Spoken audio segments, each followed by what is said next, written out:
Visita na Record de hoje começa falando de alimentação saudável, principalmente agora que a gente vai chegar no verão e também com a proximidade das festas de fim de ano. Para falar sobre isso, eu recebo aqui uma profissional que conhece bem esse assunto, que é a Cristina Trovó, que é nutricionista. Cristina, obrigado mais uma vez pela participação aqui no Visita na Record. Eu que agradeço, é um prazer estar aqui com vocês. Cristina, antes da gente começar esse bate-papo, a gente vai ver uma reportagem, porque nós temos um ranking dos alimentos que provocam mais intoxicação alimentar. Acompanhe. No restaurante, a variedade de pratos é de encher os olhos e abrir o apetite. Mas a aparência pode enganar e esconder bactérias perigosas para a saúde. Segundo especialistas, o ovo cru ou mal cozido lidera o ranking dos alimentos que provocam intoxicação alimentar. O ovo cru é um alimento perigoso.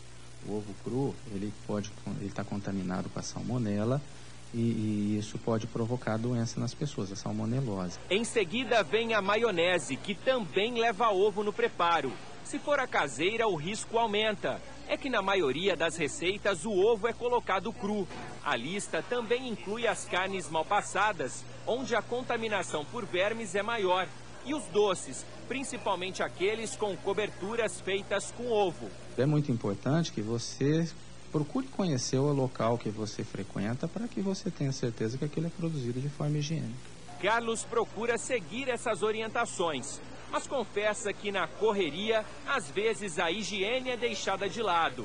Eu já comi em lugares mais não tão limpos, que dá para notar isso, mas às vezes por necessidade, por falta de outro lugar tão próximo, por comodidade mesmo. É durante o preparo dos alimentos que o risco de contaminação aumenta. Por isso é importante seguir regras simples de higiene, mas que fazem muita diferença. Como, por exemplo, usar toucas e luvas. Isso reduz o contato com a comida.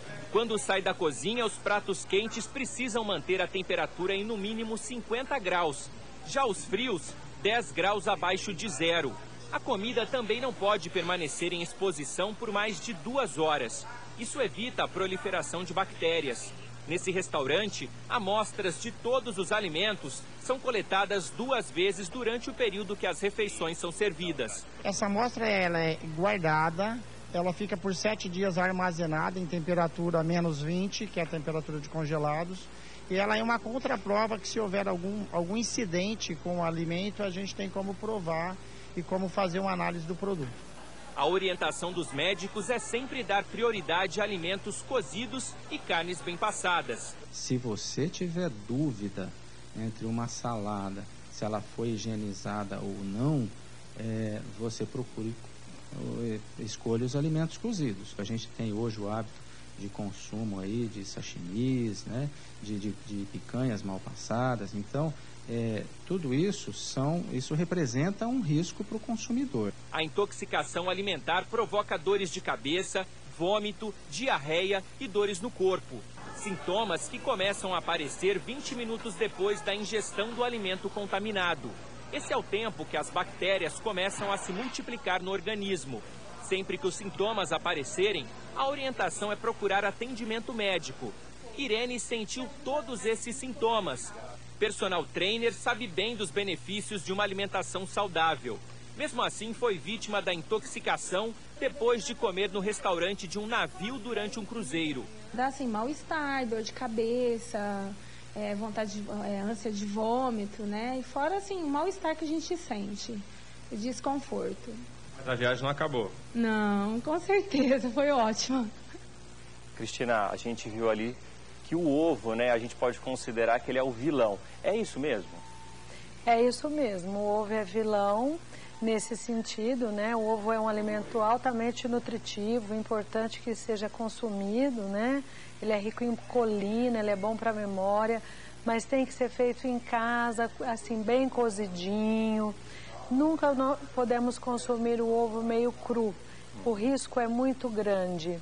E todo alimento que leva ovo também aumenta esse risco, com certeza, né? Como a maionese, no caso que nós vimos ali, tem um alto índice de risco para quem está consumindo, principalmente em restaurantes comerciais ou industriais. Bom, a gente viu que no caso da maionese, se a gente preparar ela em casa, por exemplo, tem que consumir rápido ou é melhor a industrializada? O ideal é que se consuma rápido realmente, e a maionese industrializada é mais segura, com certeza. Bom, Cristina, agora que a gente vai chegar no verão, o risco de intoxicação ele aumenta? Aumenta muito porque a temperatura ambiente fica propícia para o crescimento de micro-organismos. E aí isso acaba ajudando então. Agora a gente viu ali um fato interessante, né? Que é aquela coleta dos alimentos que é feita ali naquele restaurante todos os dias, no início ali que a comida é servida e também no final do dia. Agora você me contava que isso é obrigatório, né?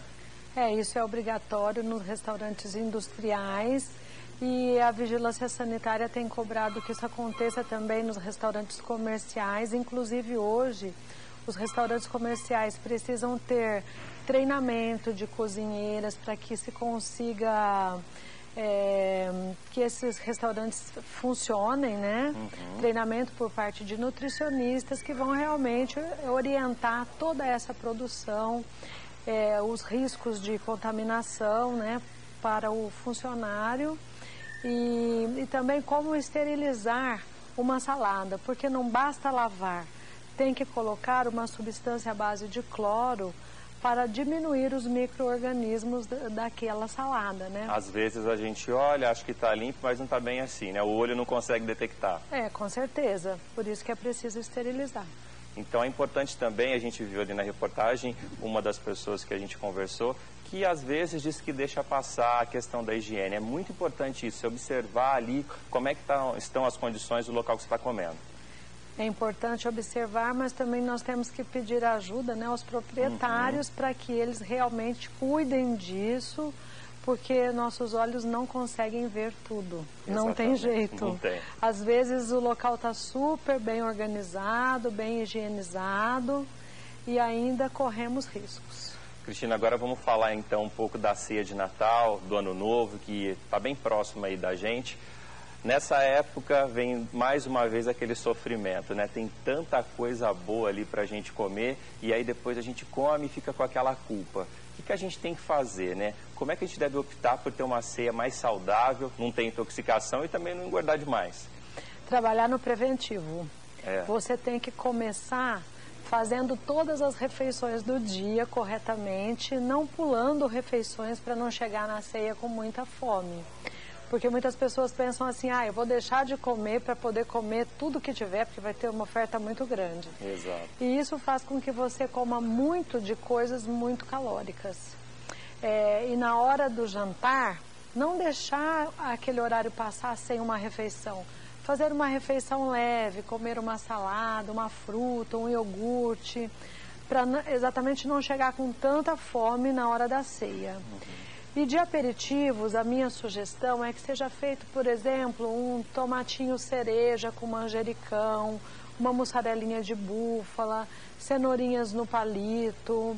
Ou seja, rechear a mesa de aperitivos não só com queijos gordos, com castanhas. As castanhas são bem-vindas, são nutritivas, mas a gente precisa ter outras variedades para não abusar daquilo que é mais calórico.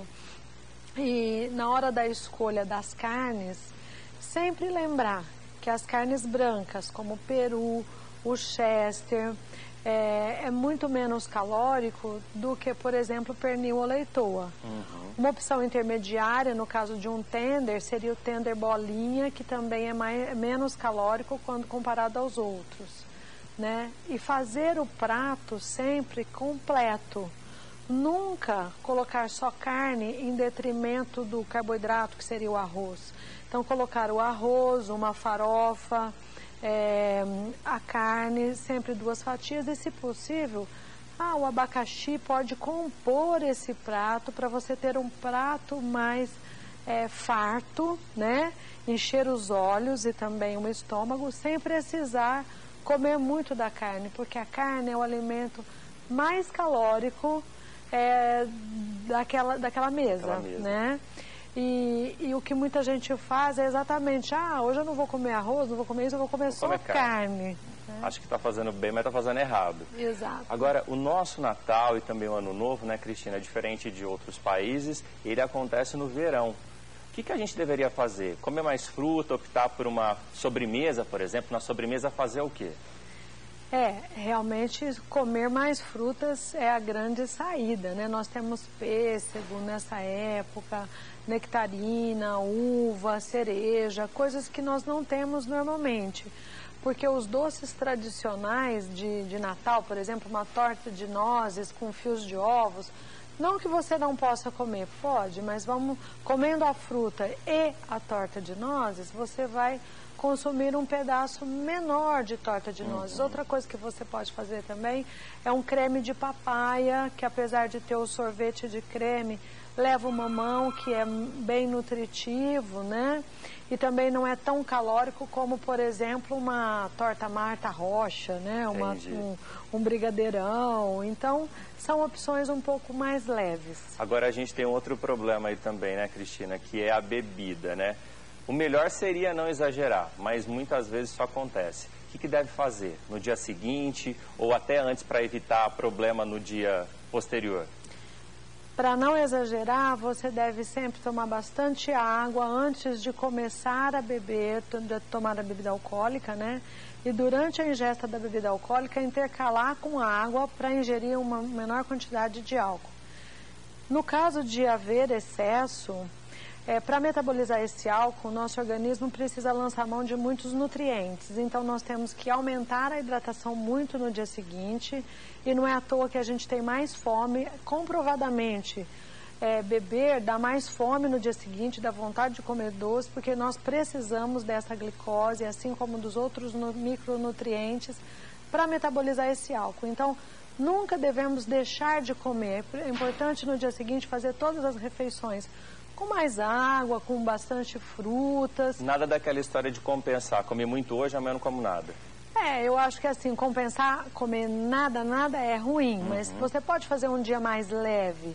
Leve no sentido de comer carnes mais magras e uma menor quantidade de carne, mas não deixe de colocar o carboidrato, não deixe de colocar as saladas. E, como eu já disse, a hidratação e a presença de frutas é fundamental. É fundamental.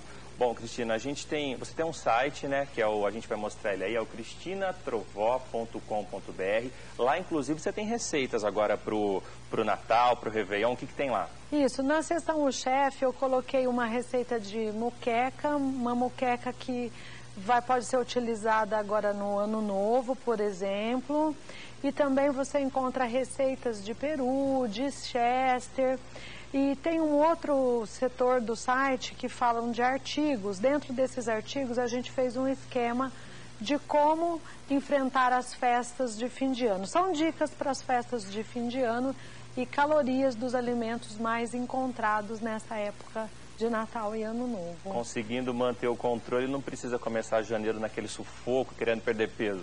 Perder peso é difícil, é uma luta árdua. Muitas vezes eu vejo que os pacientes conseguem com muito esforço, então não pode pôr tudo a perder, né? Aprendendo a comer, você pode comer de tudo e manter o peso nessas festas e começar janeiro tranquilamente, né? Cristina, muito obrigado mais uma vez pela presença aqui no Visita na Record, bastante esclarecedoras todas as suas informações. Um ótimo Natal e um ótimo início de ano para você. Para vocês também, tudo de bom. Obrigado.